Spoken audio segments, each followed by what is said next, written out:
It's a pleasure to welcome you to the program. My name is Felicity Ezewike, your host. West Africa has been identified as a climate change hotspot. Climate change contributed to mounting food insecurity, insufficiency, and displacement in Africa in 2020. A UN-backed report from the World Meteorological Organization and partners released in October 2021 confirms this. Now, the State of the Climate in Africa 2020 report highlighted the continent's disproportionate vulnerability. Disproportionate because despite having contributed the least to global warming and having the lowest emissions, Africa faces exponential collateral damage from climate change that threatens to undo its modest development gains. Now, African leaders are aware of the dangers, and beyond individual efforts, they acknowledge the potency of working together to combat climate change. Hence, Regional Bloc ECOWAS worked throughout 2021 to develop a regional climate strategy in West Africa. And 3 days ago in Ghana, the 15 ministers of environment of ECOWAS member states validated it.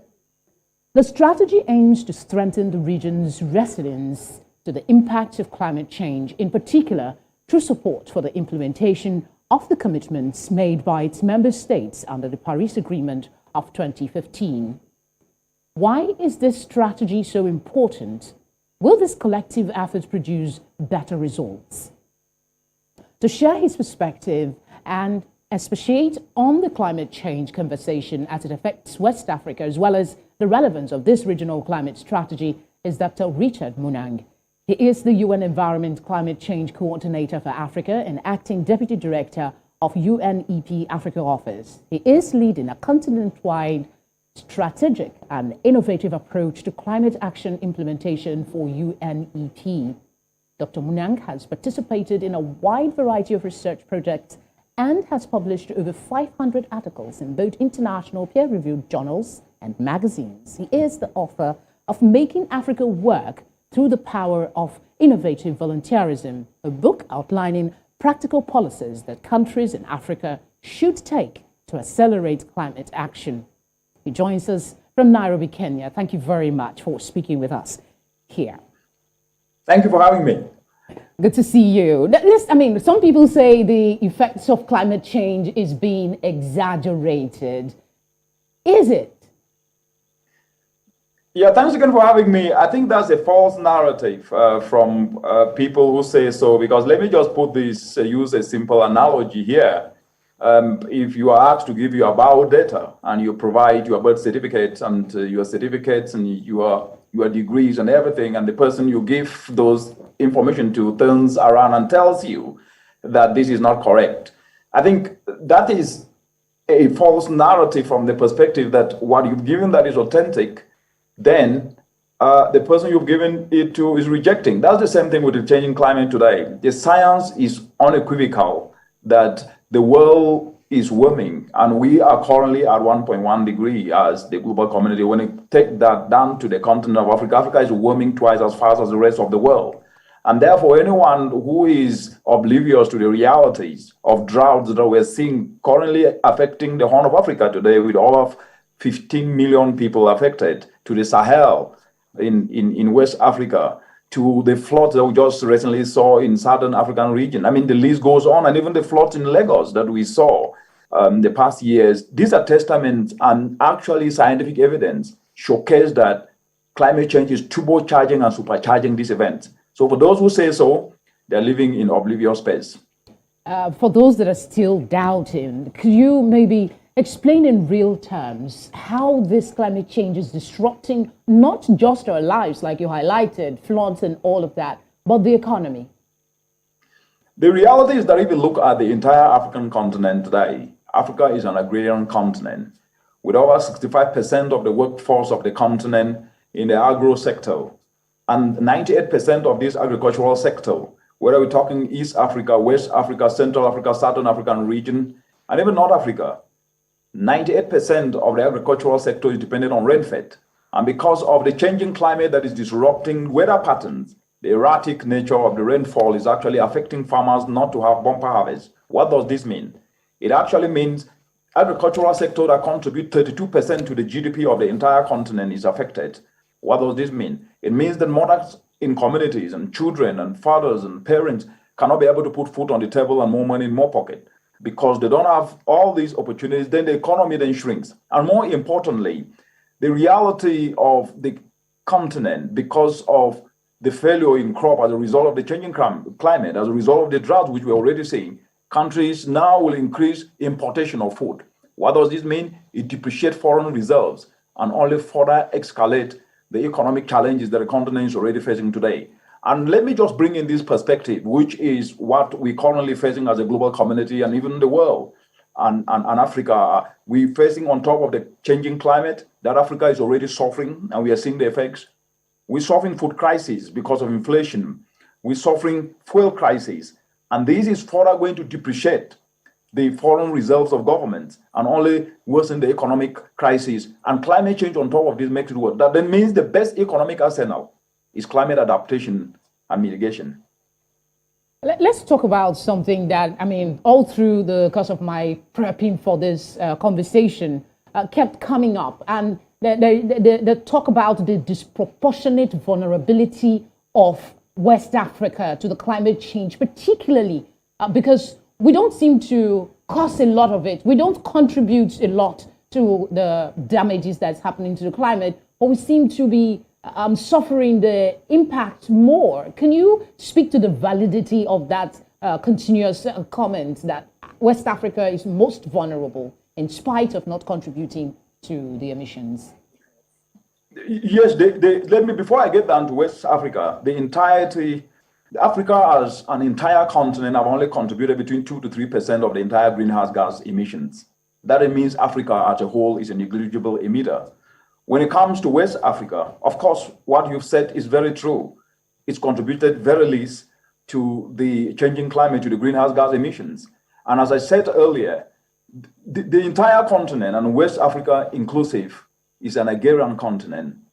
Most of the households depend on the agricultural sector, and because of the changing climate that is exacerbating and increasing the droughts, these are actually causing crop failure. And when this causes crop failure that are the source of livelihood for over 65% of people in West Africa and the continent, what do you expect? They become poorer. They then search for other alternatives to survive. They look for these alternatives, not even in places where they are best. That means they move away from their home. They move away even from their countries to others. And these then only worsen the situation. So the point at the moment is how can we be able, despite the fact that climate change is happening now and it is with us and is affecting people in West Africa, how can we leverage this challenge and turn it into an opportunity? And I think that is really where the focus should be, because in as much as the changing climate is plunging millions in West Africa into suffering, there are also windows of opportunity that we can also focus on to seize and better the livelihoods of humanity. We definitely explore that, because that's the core reason for this conversation, looking for solutions to our unique African problems. I wouldn't want to go on and ask that you explain how this is exacerbating insecurity, but I will talk about the displacement, internally displaced. The study is suggesting, not the climate report, is suggesting that by 2050, we'll begin to see it. But there are those who are arguing that climate change, aside insecurity and terrorism and insurgency, is making people move from their home. How true is this? And are there verifiable data that clearly shows this? When you look at the data that we have and has been produced by credible international organizations, including the UN and the World Bank. The World Bank report shows that 86.4 million Africans by 2050, that's about the next 28 years, will be displaced internally. But I like to use facts using also the present. If we are looking at the present, the current data we have using the drought that is plunging over 15 million people in the Horn of Africa shows that 15 million people have, as we speak today, have left where they are. They've left their homes to search for other alternatives because of the current drought that is affecting them. This is applicable to West Africa and especially the Sahel. A lot of people have left their home. So what the data is showing is Currently, we are having people who are displaced. Then it will only get worse, because if emissions are not cut, what the data is showing and what the latest Intergovernmental Panel on Climate Change report that was released in April this year shows, and it was released, the third report was released in April this year, and the first one was released in August last year, shows that we are almost heading towards 1.5 degrees. What does this mean? It will mean that Africa will be heading towards almost 3 degrees. This will mean people will have to look for opportunities and alternatives. I will go back to the point that I keep mentioning.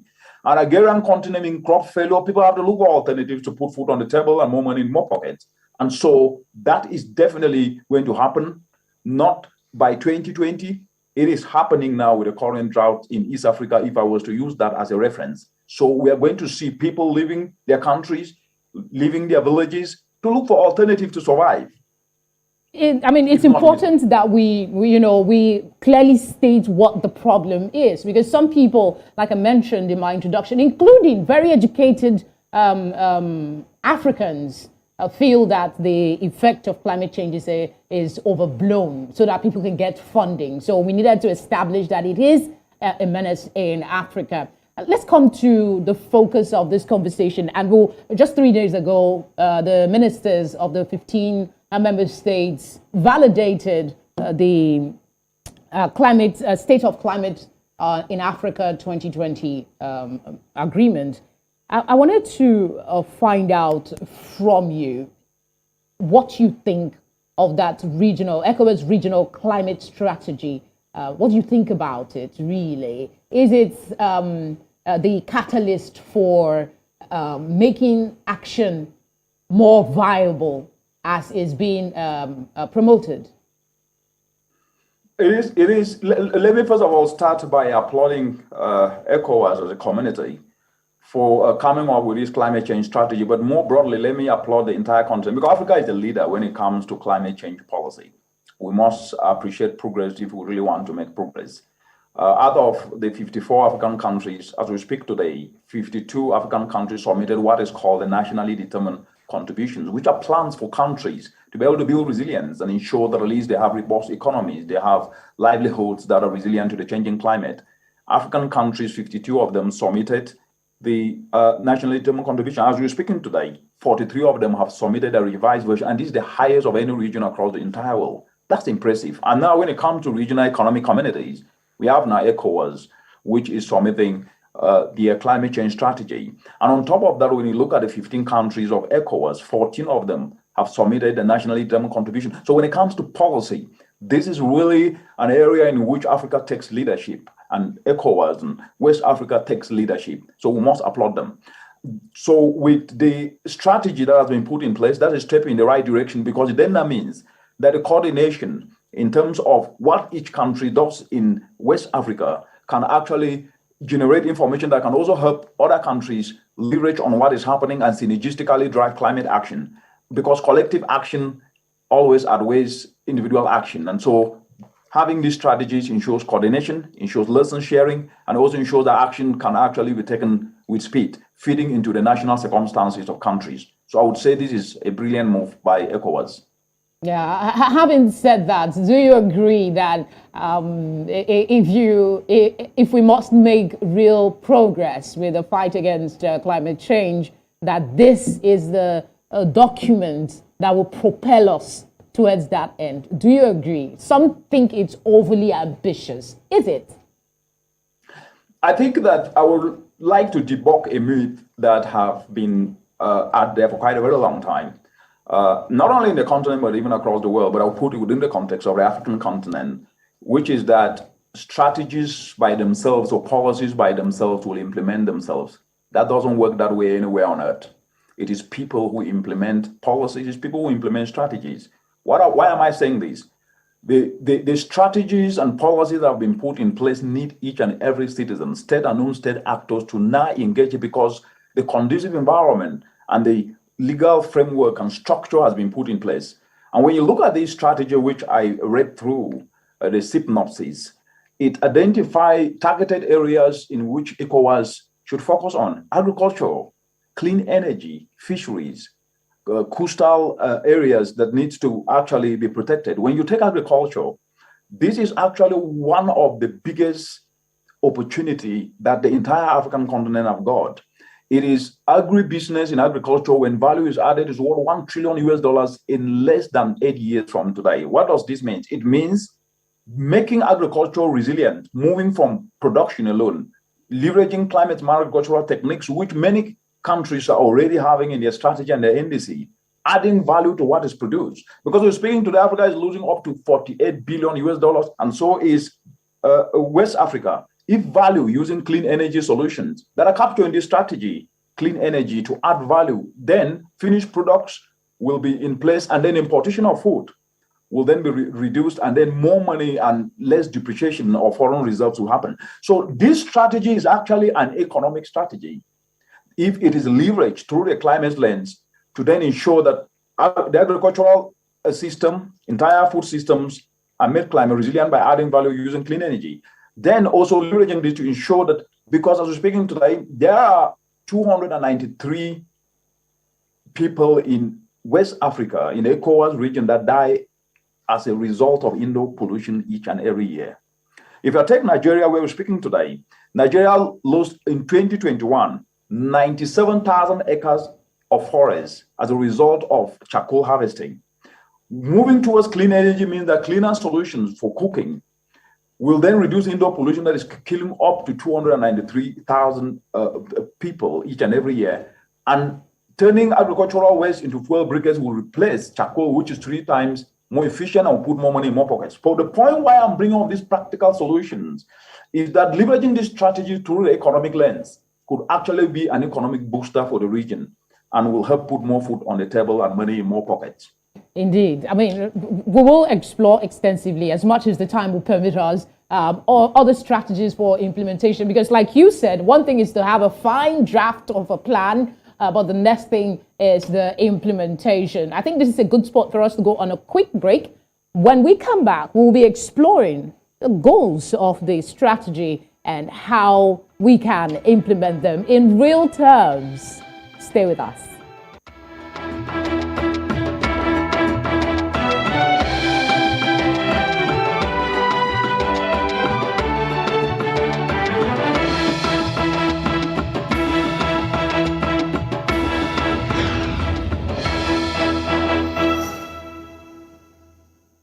Glad you're still with us. We still have Dr. Richard Bunang speaking with us all the way from Nairobi, Kenya.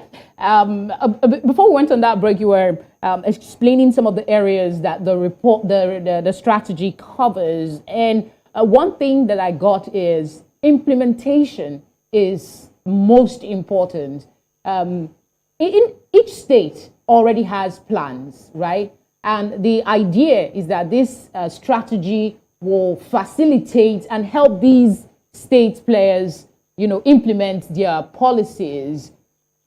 How will this strategy really propel that commitment? Because we already have state policies, state movement, and, but it doesn't seem to be really, affecting and pushing the action plan forward. How would this strategy do that?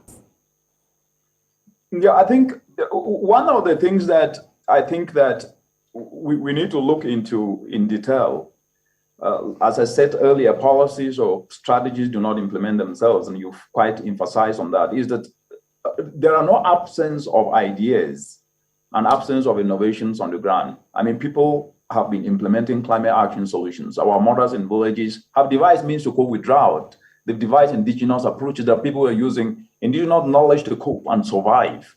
And there are young people across ECOWAS and Africa who are devising solutions to address some of these challenges. Why am I bringing this up? There are no absence of innovations. What we actually need urgently to turn these strategies into a live reality of actions is incentives. And incentives here are not just money. Incentives also means engaging people and appreciating what the young people are already doing across the continent and building on what is already working, not reinventing the wheel. And I decided to bring this up because there is one big challenge that is never really discussed across the entire African continent when it comes to climate change project implementation, which is duplication of efforts. And so the strategy highlighting excellent areas of agriculture, of fisheries, of clean energy, of resilient infrastructure needs to then become more a framework that leverages on what is already working and fill gaps where they do exist. And that becomes an incentive in that those who are already doing something will even become excited to do more. And the gaps in the things they are already doing, implementing action, whether in the agro sector, whether in water sector, whether in the fishery sectors or coastal and infrastructure, will then not be starting from scratch, but filling gap and advancing progress. That is important. And we also need financial incentives. And financial incentives must be in such a way that structures that are accessible to the informal sector, because the informal sector constitutes over 80% even of the population of ECOWAS and that of the entire African continent. And these are our mothers in communities and in villages. So we must be able to target them with incentives, the financial incentives, leveraging structures like cooperatives that they are used to, so that at least they can be able to tap the necessary finance in which they can then be able to access the tools that can help them build climate resilience. The other aspect which is really, really important is institutions. And I bring institutions here. Of course, institutions do exist, and we have ministries, and we have departments, and we have financial institutions, we have academic institutions. But they need to now start leveraging climate action and mainstreaming this into all their operations, because most of the time when we have institutions, it's not just the institutions like ministries or school, but people are also institutions in that they need to embrace climate action as a responsibility for them to do it in whatever profession in which they are in. Whether it's a journalist like yourself, we're discussing climate change today, or a climate expert like me, or people who are not even in climate space can then be able to embrace these. And the last one is implementation, which is now what we're talking about. Implementation needs to embrace all these other 4 I's, these ideas, these innovations, incentives, and engage the young people who actually are 60% of the entire African population, and they are actually the climate action army. That if we don't tap them, we cannot be able, because you can only go to war with the army you have. And if you do not tap young people and incentivize them with the requisite enablers, like tax incentives for those who have already developed or are developing enterprises in climate areas, so that at least they can bring this to scale and make impact in communities, we might never be able to really build climate resilience without leveraging on these opportunities. True. I mean, I just had to let you go on because what you were saying was so important. But there is something you said I'd like you to expand a little on, because I see that might be an issue, blending regional and local efforts at combating climate change. You talked about the duplication of efforts. Can you expand on that issue, please? Yeah, duplication of efforts is the biggest risk of implementing climate action solutions. Not only climate action, even development actions across the entire African continent. And how does this happen? It happens in that most of the time context, because context, if you miss context, then whatever thing we do, we might never really succeed. And what do I mean by context? Every community have people who do something. And sometimes we need their buy-in to build on what they are doing. We don't need to reinvent the wheel or introduce solutions sometimes as if they are new. I believe that if we introduce solutions in a way that communities can own, in a way that communities can actually say, this is what we are doing, this is the gap we are filling, we need you to fill, then that way they will own the process, and at the same time, the targeted intervention will have more meaningful impact rather than a supply-driven approach that comes with something that is already existing, and then you end up not having ownership, and then you end up just duplicating what exists. And most of the time, this happens because we do not leverage on what is already ongoing or engage communities upfront to understand their challenges and understand their problems, but sometimes want to showcase that something is happening, which is well-intended and with good intention, but somehow misses the way things are supposed to be done. I think the last aspect we really need here is that sustainability is not just about continuous finance. It's about ownership by the communities. And any action must be demand-driven and not supply-driven. We must listen to the communities, we must listen to people, and any action that needs to be taken must be coming to add value to them and must add value through the economic sense. And I say economic sense because social-driven action can be helpful, but they are not sustainable. But when there is the economic dimension, if a mother in a village, let me give a practical example. If a mother in a community in West Africa or any part of Africa is producing her maize and she gets bumper harvest, if she loses this maize because she cannot dry that maize, then she will be disincentivized of even producing, even if she was using nature-based solutions or ecosystem-based adaptation that work with nature, not against nature. But if she is provided a simple solar dryer that can add value to her tomatoes, to her vegetables, to her maize to dry, then she will then be able to fetch a market, even if she doesn't have a market in a week or two or even a month. In the next 6 months, she can fetch a market because she'll have dried vegetables. And that way, she will be more excited because she'll put money in her pocket and she can then now grow more of that maize or vegetables and sell it. But if we go only providing seeds, without understanding the challenge of this farmer or this mother, that her challenge was not about growing more, but it was about reducing the post-harvest losses that she is suffering, then we will be having good intentions, but end up duplicating effort that costs money and waste time. Yes, still on that duplication. While you were explaining it, I recall that there was a question. I can't the entire detail, but it has to do with a dearth of data when it comes to the impact of climate change across Africa, not just West Africa. I think there was a report that said they could not come up with a summation because there is inadequate data on climate change. So what impact will this duplication of effort have with, getting usable data on climate change across Africa? And who do you think should be at the forefront of making sure that we have proper data on climate change? Because without data, we might just be moving around in the dark. Yes, I always like to say that Africa is not a statistical data point. The issues on climate change in West Africa are different from the issues of climate change in East Africa or Southern Africa. But there is a commonality, which is that in as much as there is inadequate data, there is what is called anecdotal evidence. Our mothers in community have experienced this firsthand. They used to see droughts 30 years before they see another one. Today, most of them see droughts every other year. If I take the Horn of Africa and even the Sahel, droughts are now reoccurring nearly every year. I mean, anecdotal evidence, if there is actually no scientific data, that anecdotal evidence can also help provide an opportunity for more research. So we need more support for scientific research to document indigenous knowledge, also anecdotal information, but at the same time, we also need to build on what we have and act without necessarily having to sit and complain, because actually we will never ever have everything to act.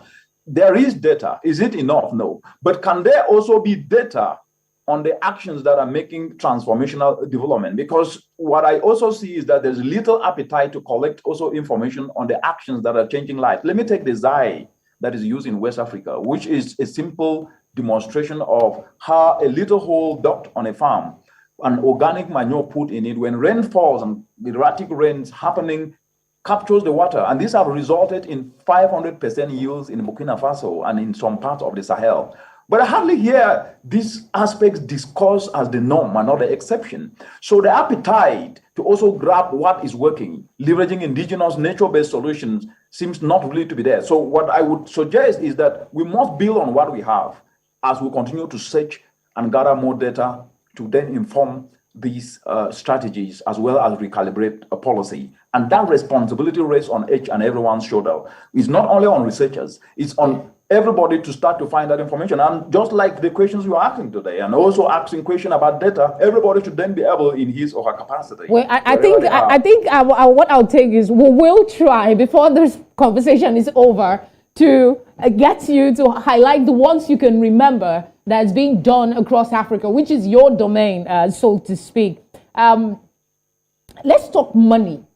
2030 seems to be a target for implementation of the plan that's been put together by ECOWAS, and they've agreed to spend some 294 is it million now? $1 billion, I beg your pardon, $1 billion in the next 10 years to address climate change problems such as land erosion. I'm curious, how do you think this funding will come about, and How do we measure implementation? You said when we started that it's not a debt of plans, it's not a debt of strategy, it is implementation. This funding in the first instance, how will it come? And how do we measure that this money is actually being used appropriately? Yeah, very interesting question, and thank you for that. When it comes to finance, I know that it's always a very it's an area of interest for everyone, especially in the continent, because of the vulnerabilities that we are seeing and the challenges. I will have to say three things here. The first is we must acknowledge that Africa is spending 2% of their GDP in funding climate adaptation. Yes, they are using that from their national budgets, and this is hardly always acknowledged.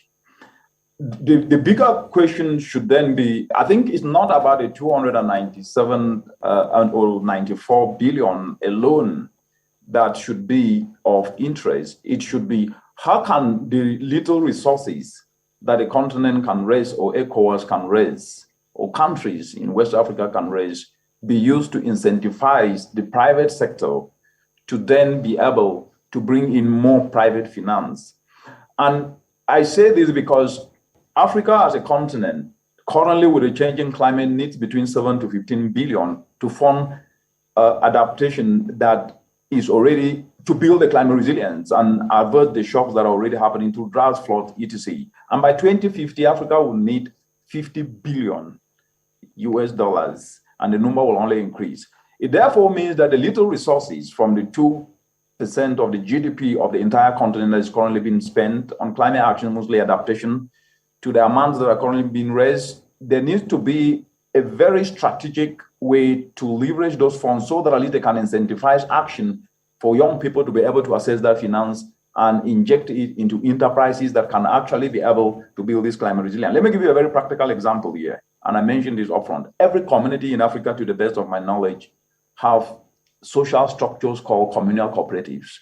They have different names. In East Africa, I call them chamas. In Cameroon, where I come from, we call them jangis. And I believe in Nigeria and in Ghana, there are different names, but it means the same thing. Where people come together, those structures do exist.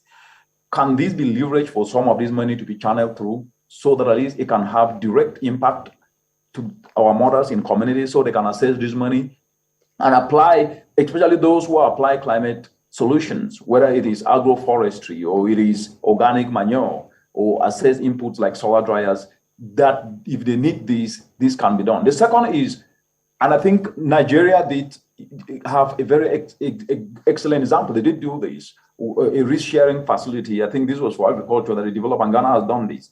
It was called NESA, Nigeria Insurance Risk Sharing Agricultural Lending Facility.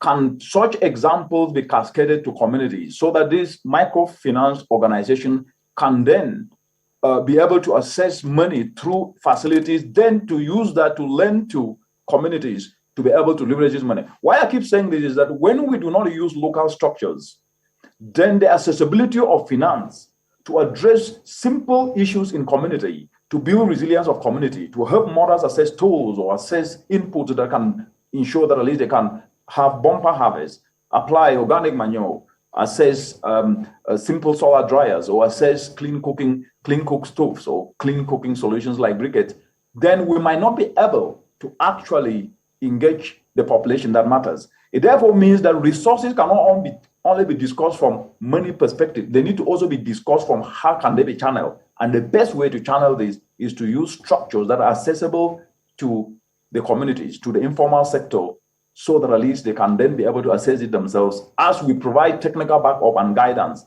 but they should have access to money in their communities. All right, Doctor. I mean, you've spoken quite very well, really. And sometimes I'm wondering if I ask the question, you've even answered it. Let's go on a short break. When we come back, he's talked a bit about implementation. What we're going to do when we come back is explore how we can actually make this work. What do we have on the ground? Are we utilizing it well? Solutions to climate change continues. Stay with us.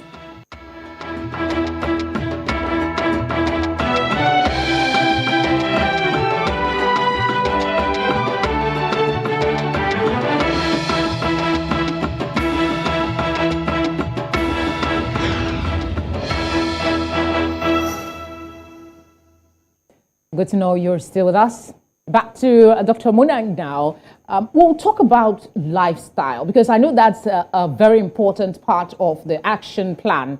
But for now, let's talk about renewable energy. Conversation, you mentioned it as one of the solutions. We need to move towards, other sources of energy other than fossil fuel. Considering the way Africa is set up, some parts have, some parts don't have. How do you think, or let me rephrase that, will this strategic plan, this strategy that ECOWAS has come up with, from what you saw of it, does it address the question of renewable energy? And are you satisfied with the submission that is there? Yes, the beauty is that this strategy is dovetailing into what countries in the ECOWAS region have already put in their plans to be able to lower emissions and move towards a low carbon development pathway. So it's re-emphasizing that on each of the plans that the 15 countries have submitted have clean energy and sustainable agriculture. And so the strategy is actually an additional impetus to help fast track the implementation of those aspects. And let's put it in perspective. From the African perspective, we have over 620 million Africans who are energy impoverished. When it comes to the Sahel, we have over 150 million people who are energy impoverished. And when you look at the Sahel, the sun that shines in the Sahel can actually light the entire Europe. And so that is an asset. And that energy captured will not only be able to provide energy lighting in homes in the Sahel region or in the ECOWAS region, but it can actually be exported. And that would be an additional opportunity to generate revenue for the region and for the countries in the region. But more importantly, let's move away from energy just from lighting and electrification. Let's look at it from value addition. As we're speaking today, actually, Africa is losing food worth $48 billion US. Why? Because of lack of value addition. And when you look at those in local communities, they do not have access to electricity. And the easiest electricity that can reach them is off-grid. And off-grid, like solar electricity, solar energy is the best, easiest way to then be able to reach these people. But when it reaches them from the perspective of them helping mothers to dry their food, to add value using this solar energy, then people will be putting more money in their pockets. And that will ensure that at least you can lift people up from the bottom of the pyramid, lift people from poverty, and at the same time, help ensure that some of these people now will start creating their own businesses and they can start paying taxes back to the economies of the country. Paying taxes, and that will jumpstart the economy of the country. So the point I'm trying to make is that energy is actually the lifeline of any transformational progress and the lifeline of economic progression. And so leveraging it, as have been put in this strategy and also put in countries' climate change policies and nationally determined contributions, if this is leveraged and implemented forcefully, especially in the ECOWAS region that have 365 days of sunshine, the lives of people will be changed, and then post-harvest losses will be reduced, and importation of food will also reduce because value will be added to what is being produced. Let me act like a child and put pinkies crossed that these things will begin to manifest in real time for us across Africa. Let's talk lifestyle, because it is one of the major suggestions in that strategy, suggesting that people change their lifestyle so that we can get to the goal of reducing emissions. What in specific terms, like what are specific changes should we be looking at to change in our lifestyle if we're to get to our goal? I have another flip side to the question, but let's take this part first. Yes, if you look currently, as I said earlier, the current lifestyle across the continent, especially in the ECOWAS region, where our mothers do not have alternative, they use charcoal. They don't have an alternative. They use charcoal, and this indoor charcoal is killing over 243 to 293 citizens. They've committed no crime. The only issue is that they don't have an alternative, and so they depend on charcoal. Moving away from depending on charcoal to clean energy solutions is a change of lifestyle. And this can happen by the governments in the region incentivizing alternatives like turning simple agricultural waste to fuel briquettes. Young people are doing this across ECOWAS, in Nigeria, in Ghana. We are working with them, and in East Africa here across the continent. So when lifestyle, from depending on high emitting, polluting energy sources to now clean cooking solutions, that puts more money in more pockets and reduces indoor pollution that then saves lives, because as we speak, 700,000 Africans die each and every year because of indoor pollution. That is one. The second aspect of a lifestyle is the food we eat.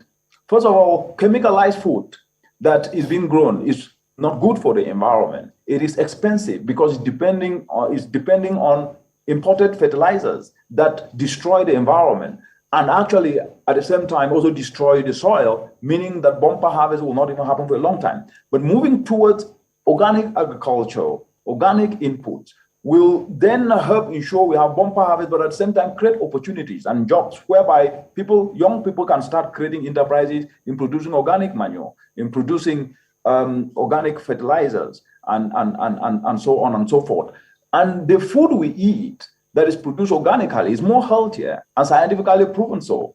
And then that process reduces emissions into the atmosphere. So we need a kind of a system thinking which benefits our health, which jumpstart economies, and that needs a lifestyle change that will have to happen anyway because of the policy changes that are happening in countries. And these strategies actually come to reinforce that. Fashion is a big deal. I know it's like a small for other people, but I read somewhere, I don't know how true it is, that if we reduce the amount of times the number of clothes we have, the amount of time, the kind of fabric that we use to make what we wear, that is also one way. And I know fashion is like the thing now. So is that even a conversation that we should be considering when it comes to managing climate change? Absolutely. To produce one pair of jeans, you need 7,000 liters of water. 7,000 liters of water. And so where is that water coming from? That water is coming as a result. That's an ecosystem service from a forest. The forest produces that. So when you draw that heavy water and at the same time cut down the forest, then you are actually not only resulting in degrading the environment, but at the same time also resulting in emissions, because deforestation results to carbon emissions that are released into the atmosphere. But if we look at it from this perspective, we can actually move to sustainable fashion, whereby waste, and there are excellent youth in Nigeria and ECOWAS region that are actually using waste to make plastic bags, to make plastic shoes, to make laptop bags, and that they're also using it to make suits and jackets. So moving from the traditional style of clothing to clothing that is actually being recycled reduces emissions, reduces the pressure on the environment in terms of the water that is drawn out, and at the same time also ensures that at least opportunities are created. That kind of thinking is called a circular economy, where what is produced is not just discarded. If a dress is produced that is from recycling, it is saving the environment, it is reducing emissions, and at the same time, it is also helping create opportunities and then ends back in the economy without necessarily having to have emissions produced into the atmosphere. Okay. So that is a very, very important aspect, and thank you for bringing that up. It means we need to move towards a circular economy mindset, and that means how we produce, how we reduce, and how we consume need to become part and parcel of each and every one of us, not only that of governments, but that of citizens. Okay, so I was distracted by that question. I had to ask it. Let's flip back to the economic part of the we're out of time, so I'll need you to be a little brief. I still have like 2 questions, if not 3. The economic part of it, you talked about the housewife transitioning from coal to other forms of cooking. You also talked about the kind of food that we eat. Poverty is endemic in Africa. How will that impact on people's decision? Because if you're saying, I want to change my lifestyle, and you don't have the funding to do that, how would you go about it? Is it possible that government can subsidize this? What would be your suggestion to addressing that part of the conversation? I will go back to what I said earlier. We do not do development for people. People do development for themselves. The role of government is to facilitate the process. What does this mean in reality? Our mothers in villages, I mean, we grew up in the village, so I always use the example of the village. I mean, they're not just sitting there waiting for things to be done for them. They're doing something. And what they need are basic necessity: water, clean drinking water, maybe a route to the market so that at least they can sell their cocoyams or maize or beans. They need to add value. And what I said, and I will still repeat it now, on how people can be easily lifted out of poverty using climate action solutions or climate thinking processes, is to be able to identify the gaps. And most of these gaps are known. We know that 65% of the continent and even of West Africa are engaged in the agricultural sector. They lose post-harvest losses costing the continent $48 billion US. It means value needs to be added. I'm being told we need to wrap up, and I have two questions, so I'm just going to lump them together. First is, quickly, maybe in a minute or two, highlight, you mentioned us celebrating what we've been able to do, I beg your pardon, towards attaining climate change actions, right? Changes. What are some of them across Africa? If you can spend a minute responding to that, and then spend a minute talking about the key moves you expect to see from West African countries, Africa generally, in the next decade that will prove that our goal of attaining to attain these SDG goals when it regards climate, we're not just dreaming about it, but it's going to happen. What are the key things you expect to see that will encourage you to believe that? Yeah, from the first question, I mean, there are climate action solutions that we see dotted across the continent, especially young people. We're seeing them turning agricultural waste to fuel briquettes. We're seeing young people developing simple climate action solar dryers that are helping mothers in villages dry their vegetables. Those are climate action solutions. But this is what I would say. The solutions of climate change cannot always be seen through the lens of big infrastructure, though we need that. But we need to build on these little solutions or small scale action that young people are taking forward. And for the easiest way to do that is to integrate climate action solution into the mainstream of national development, which is the curriculum, so that everybody take a course on climate entrepreneurship. Then the actions that are happening, from clean energy solutions to agricultural solutions, can then become the norm. On the question on the SDGs, I mean, we are 8 years away from 2030. And what needs to be done is that if you look at the Sustainable Development Goals, the first goal was on poverty and the last goal was on partnerships. Building on what works and reducing duplication of efforts can actually ensure that in 8 years remaining, we can be able to do a lot if we build on what is already working and avoid duplications. And to do this, we must tap into the energy of young people. And that needs to happen through what I call skills retooling, where young people's skills need to be retooled. They need to learn skills in areas of clean energy, in areas of adding value to agricultural produce, because that is where the jobs are, and they can tap into a $1 trillion US. And this needs policy incentives, physical policy incentives that can then be able to create an enabling environment. And structures like cooperatives should be leveraged because they are accessible to the informal sector and young people.